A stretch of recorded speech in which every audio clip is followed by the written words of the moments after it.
Yan, second day namin sa Lawag. Pumunta kaming Bigan. Siyempre, biglaan. Ayan, ito nga pala yung Hidden Garden. Yan. So, punta kami ng Hidden Garden. Marami ka naman makikita dyan. Mga statue. And then, mga halaman. Meron din sila dyan. Wish you well. And then, yan. Kung gusto mo magpakulo. Pakulo yan ng mga taong hindi marunong magmahal. Joke. And then, ayan naman. 7-Eleven na black and white. Na akala mo naman is nostal. Ayan, nagpa-picture kami somewhere, may kalesa. Kunwari, ako isasakay, pero hindi, kasi mahal yung, wala kaming budget.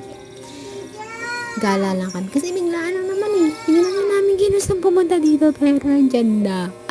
Pero sa totoo lang, ginusto namin. Wala kang pagsisisi, kasi napakaganda ng paligid. Yun nga lang, inulan kami. Kita mo, inulan kami. Inulan kami dyan. Pero go pa rin. Sige, go pa rin kami. Kahit na maulan ang paligid. Oh, ayan. Post lang. Wishing well.